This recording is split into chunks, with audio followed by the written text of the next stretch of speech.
Le président de Ferrari répond à Euronews en marge du mondial de l'automobile à Paris.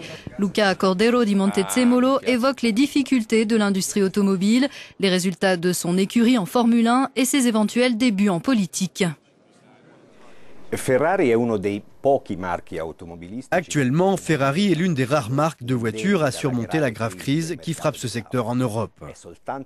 Est-ce parce que vous vous placez sur un marché de niche ou y a-t-il d'autres raisons à ce succès? Cela dépend de trois facteurs. Un investissement d'ampleur dans l'innovation qui fait que nous avons une gamme de voitures particulièrement novatrices.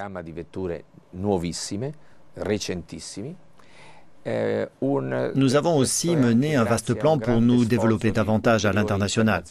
Nous sommes aujourd'hui présents dans 60 pays dans le monde avec Ferrari. Et puis c'est aussi dû à un certain nombre d'actions vis-à-vis de nos clients pour améliorer leur satisfaction, inciter ceux qui possèdent une Ferrari à penser qu'ils font partie d'une sorte de club grâce à la personnalisation et même la possibilité d'acquérir une Ferrari faite sur mesure.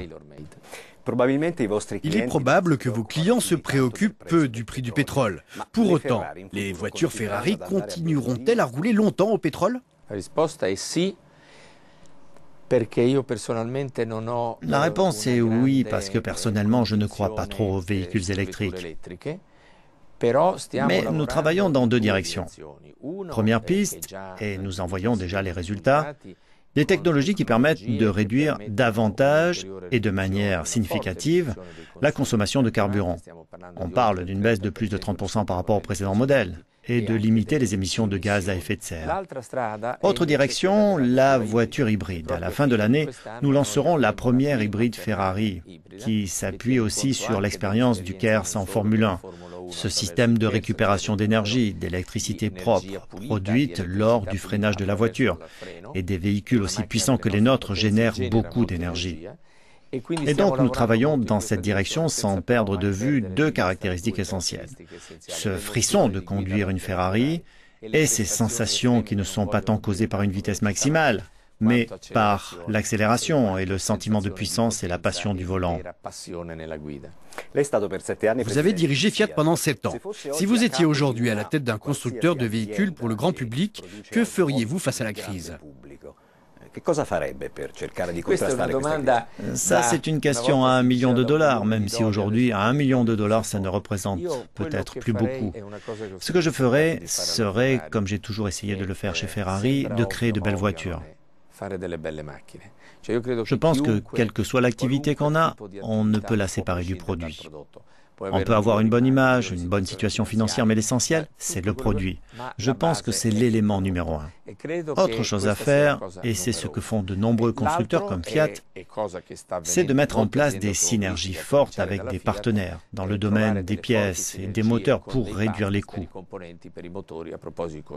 Je pense, et j'en ai toujours été le partisan, j'étais président lorsque nous avons conclu les premiers accords avec Chrysler, que l'alliance de Chrysler et de Fiat signifie non seulement le salut, mais aussi le développement.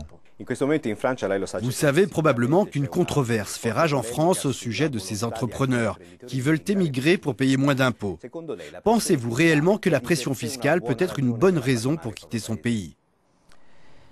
Je dois dire que oui, mais cela dépend de la taille des sociétés. Agir en tant qu'entrepreneur ou en tant que citoyen, mais d'abord en tant qu'entrepreneur dans un pays où la pression fiscale est aussi élevée, à un certain moment, il y a un risque que vous soyez moins compétitif que vos concurrents dans d'autres pays. J'ai dit récemment en Italie qu'il était juste que les plus riches payent plus.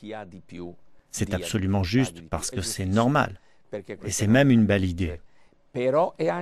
Mais à deux conditions.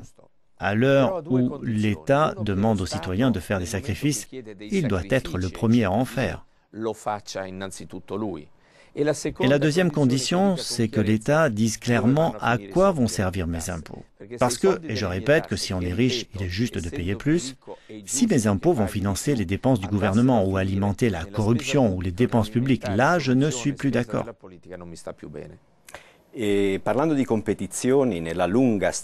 Ferrari a traversé des périodes de crise profonde sur les circuits, mais a aussi été à l'origine de retours fracassants et de renaissance. De quoi a besoin votre équipe pour faire face à la plus difficile des époques? Vos téléspectateurs et vous savez qu'il n'est pas toujours facile de gagner et qu'il est encore plus difficile d'enchaîner les victoires. À partir de là, ce qu'il faut, c'est un travail d'équipe, de la détermination, toujours regarder vers l'avenir, innover, faire confiance aux jeunes, faire évoluer des personnes qui sont aujourd'hui numéro 2 ou numéro 3, mais qui ont le potentiel de monter sur la plus haute marche. Il faut aussi faire appel de temps en temps à des personnes qui viennent d'un autre milieu pour apporter un peu d'air frais, une nouvelle culture et une nouvelle mentalité. Avez-vous un pronostic pour le championnat du monde de Formule 1? Eh bien, nous sommes en tête aujourd'hui. Je pense, et je le dis avec conviction, que la victoire ou la défaite dépend de nous. J'espère que nous allons gagner logiquement. Je crois que les conditions pourraient être les bonnes, mais, comme je le dis souvent, nous ne sommes pas seuls en lice, nous avons des adversaires coriaces. J'espère aussi que lors des dernières courses, notre second pilote, Massa, tentera aussi de prendre des points à nos concurrents, parce que lors des 6 courses restantes, c'est non seulement important que nous fassions pour le mieux, mais que nos adversaires n'aient pas de trop bons résultats. Vous êtes le président d'un think tank politique et économique, la Fondation Italia Futura, qui affiche sa volonté d'être très active lors des élections législatives de 2013 en Italie. Vous avez dit que vous alliez soutenir le Premier ministre Mario Monti, mais que vous ne chercheriez pas à jouer un rôle politique particulier. De quelle manière allez-vous vous impliquer? Italia Futura veut participer au renouveau de la classe politique en faisant apparaître de nouvelles personnalités, des gens compétents, crédibles, désireux de se mettre au service du public et non pas de recevoir. Et c'est un aspect qui est déjà très important pour le monde politique italien qui aujourd'hui est bloqué et qui rechigne à assumer ses responsabilités pour ce qui s'est passé. Et le deuxième objectif est de stimuler la société civile italienne pour lui insuffler des idées nouvelles et pour aboutir à un changement. Elle devrait regarder plus loin que le bout de son nez pour s'investir davantage pour le bien commun du pays. J'ai en tête le grand renouveau qu'a permis la Ve République en France.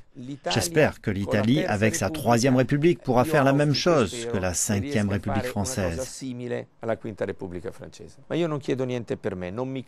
Mais je ne réclame rien pour moi-même. Je ne serai pas candidat. Je veux simplement faire quelque chose pour notre pays qui m'a tant donné. J'essaierai de continuer à travailler de la meilleure des façons et de contribuer à ce projet dans lequel je crois vraiment, principalement parce que j'ai des enfants, que j'aime l'Italie et j'ai conscience de l'excellence extraordinaire de l'Italie qui ne mérite pas d'être dans cette situation. Grazie, Presidente. Grazie infinite.